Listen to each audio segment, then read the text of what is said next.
Halo pemirsa, berjumpa lagi dengan kami di One News International TV One News.com. Puluhan drone dan rudal Rusia menghujani wilayah Ukraina pada Sabtu 16 Agustus dini hari waktu setempat atau beberapa jam setelah Presiden Amerika Serikat Donald Trump dan Presiden Rusia Vladimir Putin melakukan pertemuan puncak di Alaska. Informasi lainnya, Pakistan dilanda banjir pada hari Sabtu 16 Agustus. Dilaporkan lebih dari 300 orang tewas di Pakistan Barat Laut setelah 2 hari hujan lebat dan banjir bandang.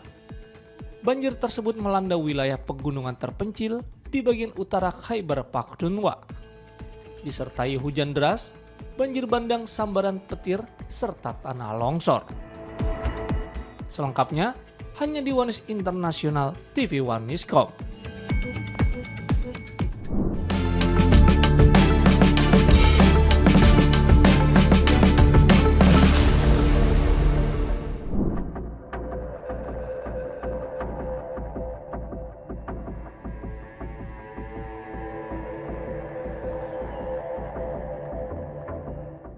Puluhan drone dan rudal Rusia menghujani wilayah Ukraina pada Sabtu 16 Agustus 2025 dini hari waktu setempat.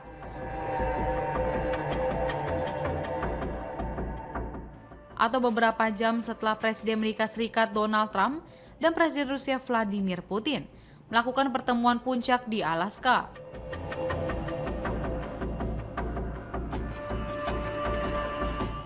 Pertemuan kedua pemimpin itu berakhir tanpa terobosan, dengan tidak adanya kesepakatan apapun mengenai Ukraina yang menjadi topik pembahasan utama. Beberapa jam usai pertemuan itu diakhiri pada Jumat 15 Agustus 2025 waktu Alaska. Angkatan Udara Ukraina melaporkan bahwa Rusia telah menyerang dengan rudal balistik Iskander-M dan 85 drone tipe Shahed.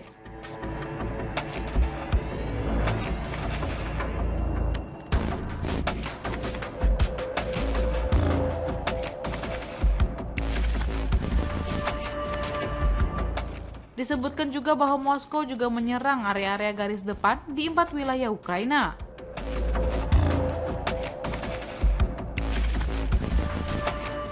Dalam laporan Angkatan Udara Ukraina menyebut serangan-serangan itu terjadi pada 16 Agustus dini hari. Dan dimulai pada 15 Agustus malam hari ketika Trump dan Putin menggelar negosiasi mereka.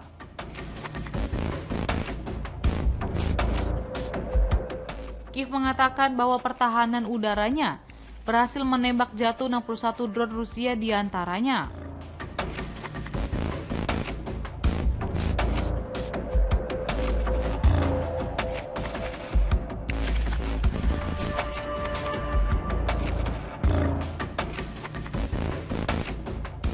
Sementara itu, pertemuan puncak antara Trump dan Putin berakhir tanpa pengumuman gencatan senjata.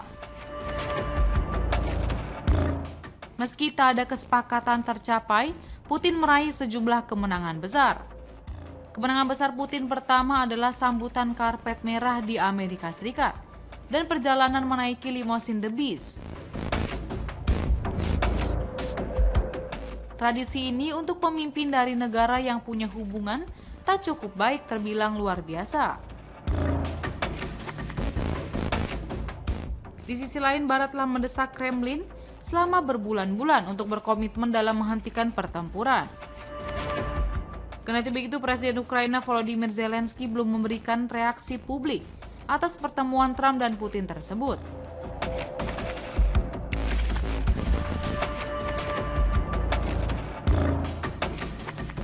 Sebelumnya, dalam wawancara dengan Fox News setelah pertemuan dengan Putin, Trump mengatakan bahwa tanggung jawab kini berada di tangan Zelensky untuk memanfaatkan pertemuan puncak di Alaska dalam melanjutkan upaya dan mengamankan kesepakatan untuk mengakhiri perang.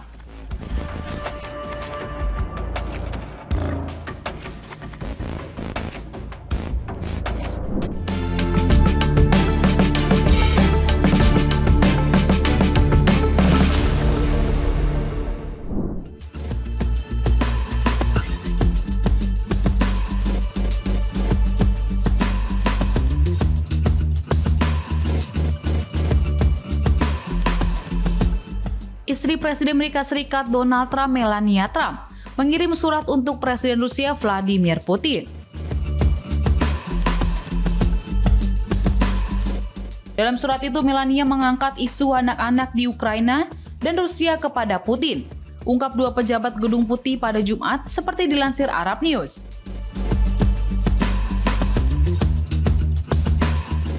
Presiden Trump menyerahkan surat tersebut langsung kepada Putin selama pertemuan puncak mereka di Alaska, ungkap para pejabat. Melania Trump tidak ikut hadir dalam pertemuan di Alaska tersebut. Di sisi lain, pejabat Gedung Putih mengatakan surat itu menyinggung soal anak-anak yang diculik selama perang Rusia dan Ukraina.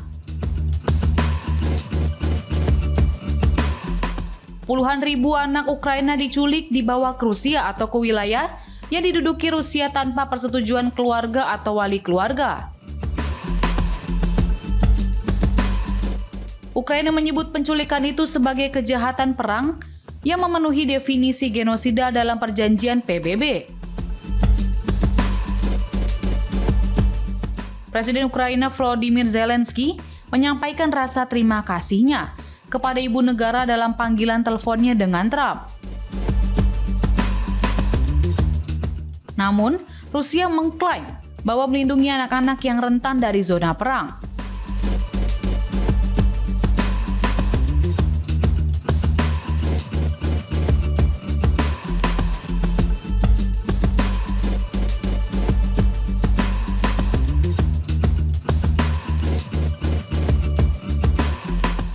Kantor HAM PBB menyatakan bahwa Rusia telah menyebabkan penderitaan bagi jutaan anak Ukraina dan melanggar hak-hak mereka sejak invasi besar-besaran ke Ukraina pada tahun 2022.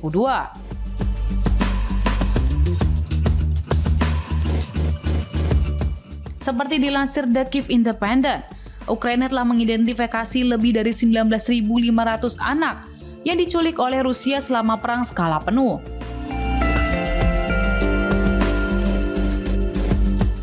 Hanya 1.509 anak yang telah dipulangkan ke Ukraina.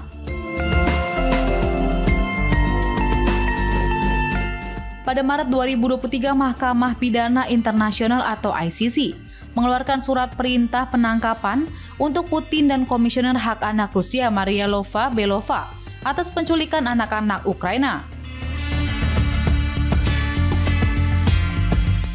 Amerika Serikat bukan bagian dari ICC dan tidak berkewajiban untuk menangkap Putin selama kunjungannya. Sementara itu, Trump dan Putin bertemu di pangkalan militer Amerika Serikat di Anchorage tanpa mencapai kesepakatan gencatan senjata dalam perang di Ukraina.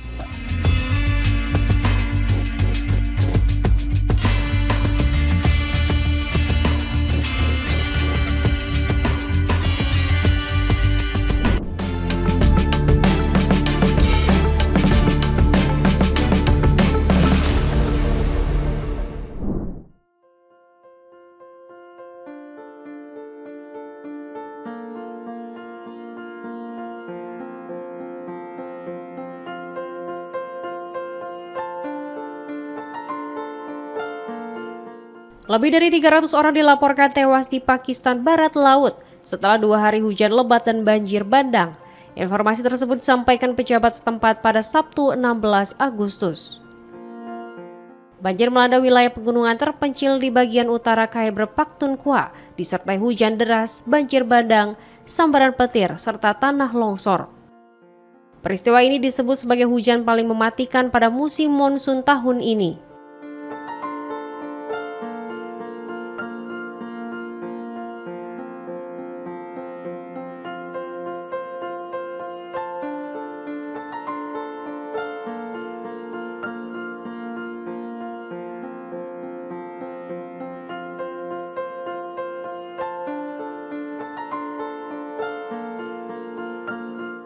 Otoritas Manajemen Bencana Provinsi melaporkan bahwa hingga Sabtu tercatat 307 orang meninggal dunia dan masih banyak korban lain yang dinyatakan hilang.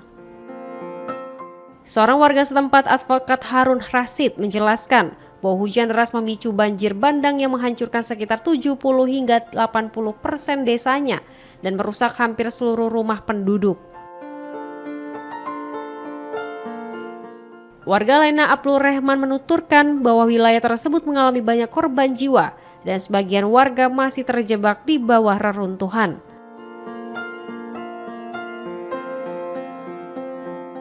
Selain Pakistan, beberapa wilayah tetangga seperti India dan Nepal juga mengalami hujan deras, banjir, serta insiden terkait curah hujan tinggi selama sepekan terakhir.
Presiden Rusia Vladimir Putin menyampaikan apresiasi kepada tentara Korea Utara yang bertempur di Ukraina. Dalam surat resmi kepada pemimpin tertinggi Kim Jong-un, Putin menyebut pasukan Pyongyang berperan heroik dalam pertempuran di wilayah Kursk.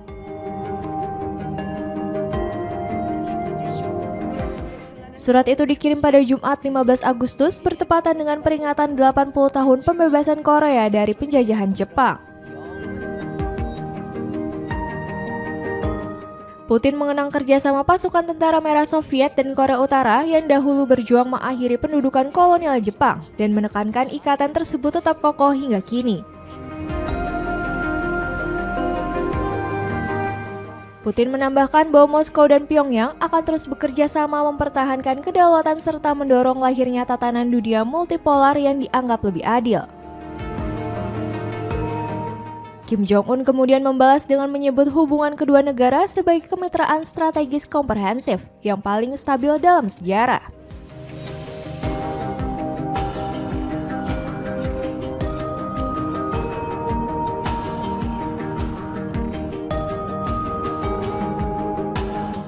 Hubungan Rusia dan Korea Utara memang kian erat setelah penandatanganan perjanjian pertahanan bersama tahun lalu ketika Putin berkunjung ke Pyongyang.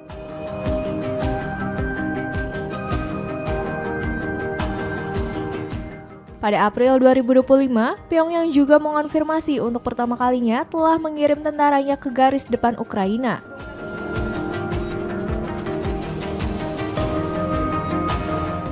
Menurut laporan intelijen Korea Selatan dan Barat, lebih dari 10.000 personel Korea Utara dikerahkan ke Kursk sepanjang 2024.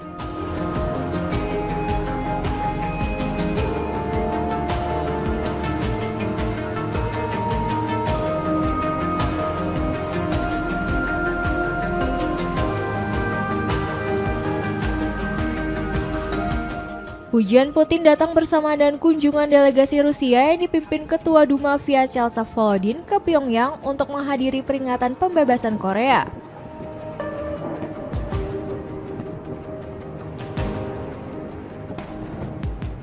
Volodin berterima kasih kepada Kim atas pengiriman tentara-tentara terbaik untuk membantu operasi militer di Kursk.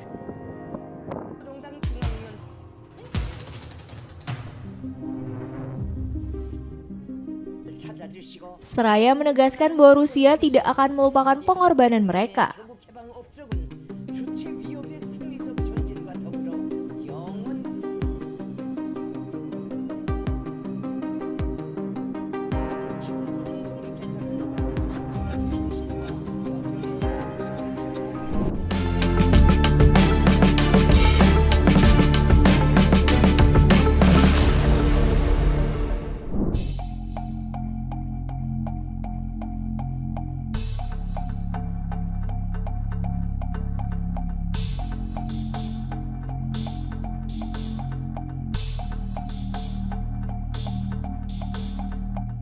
Rusia menyatakan pada Jumat 15 Agustus bahwa pasukannya telah menguasai 7 pemukiman lagi di wilayah Donetsk dalam seminggu terakhir.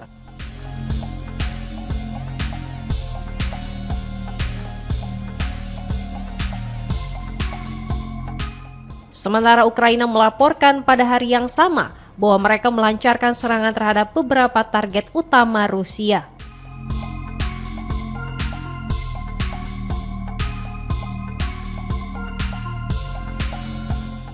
Kementerian Pertahanan Rusia menyampaikan bahwa sejak 9 hingga 15 Agustus, pasukannya melakukan serangan terhadap lokasi industri pertahanan dan fasilitas militer Ukraina.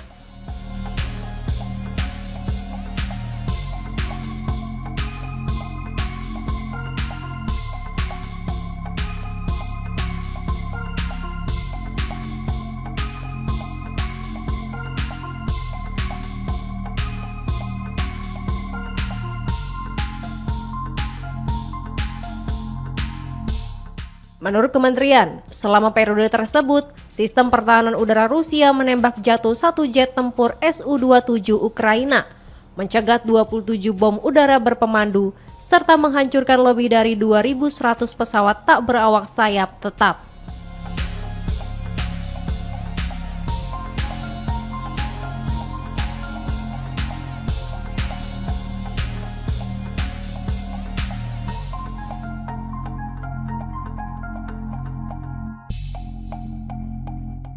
Sementara itu, Angkatan Bersenjata Ukraina menyatakan bahwa mereka melancarkan serangan terhadap beberapa target utama Rusia pada dini hari Jumat.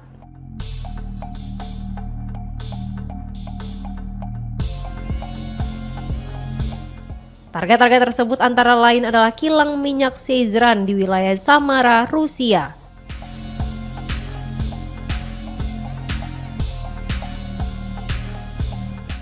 Pasukan Ukraina juga menargetkan pos komando Rusia di wilayah Donetsk dengan serangan presisi.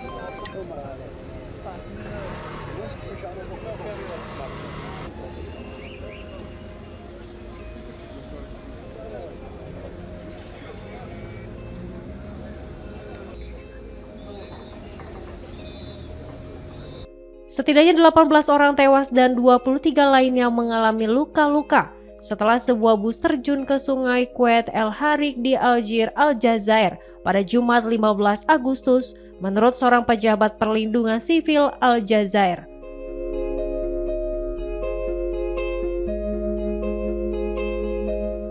Komandan Nasim Bernawi, Wakil Direktur Statistik dan Informasi di Badan Perlindungan Sipil Aljazair, menyampaikan bahwa jumlah korban tewas terdiri dari 14 pria dan 4 wanita, sementara 23 korban luka-luka, 3 diantaranya dalam kondisi kritis.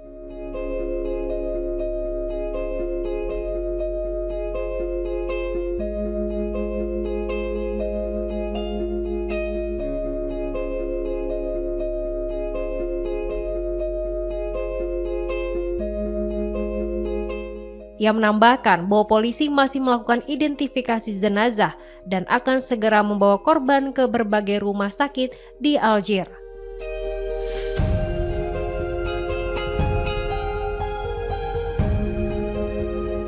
Sejumlah besar kendaraan polisi dan ambulans terlihat di tepi sungai dan jembatan saat operasi pencarian dan penyelamatan korban terus berlangsung hingga malam.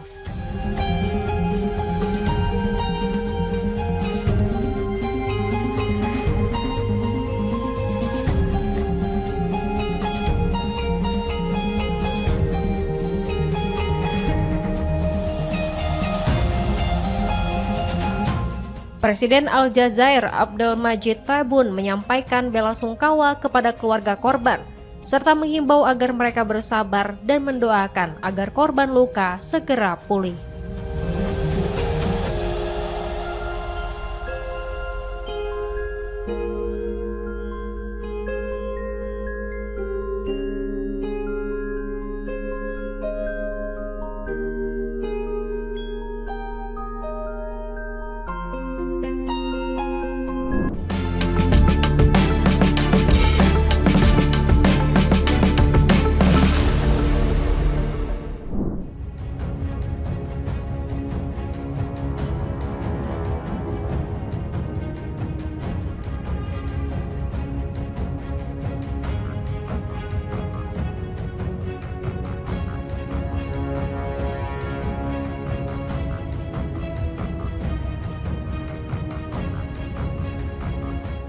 Presiden Amerika Serikat Donald Trump pada Jumat 15 Agustus menyampaikan bahwa ia membahas perjanjian nuklir dengan Presiden Rusia Vladimir Putin dalam pertemuan mereka di konferensi tingkat tinggi Alaska.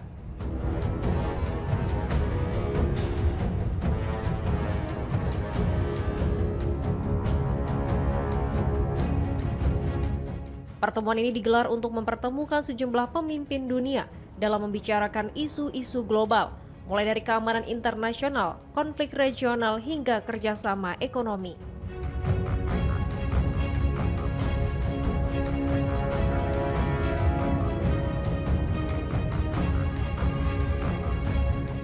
Trump menuturkan kepada Bert Baier dari Fox News di atas Air Force One saat dalam perjalanan menuju Alaska bahwa salah satu topik yang kemungkinan besar akan dibicarakan adalah masalah Ukraina.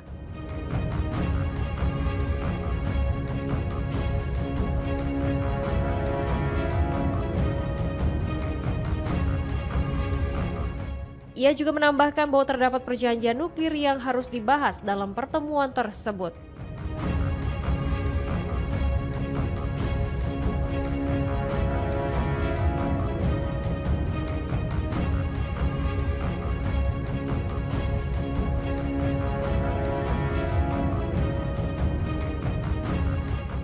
Selain membahas isu Ukraina dalam perjanjian nuklir, KTT Alaska juga dipandang sebagai kesempatan bagi Amerika Serikat dan Rusia untuk meredakan ketegangan politik yang selama ini meningkat.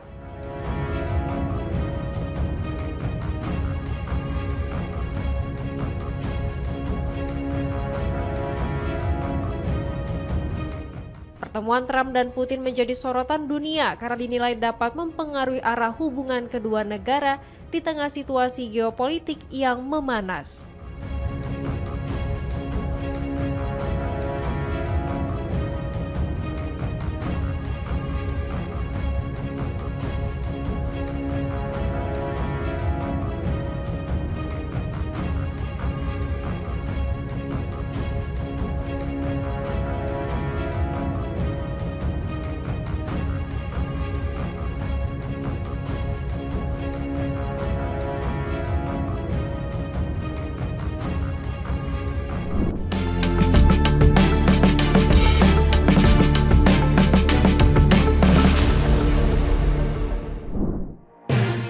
Demikian informasi yang dapat kami sampaikan pemirsa.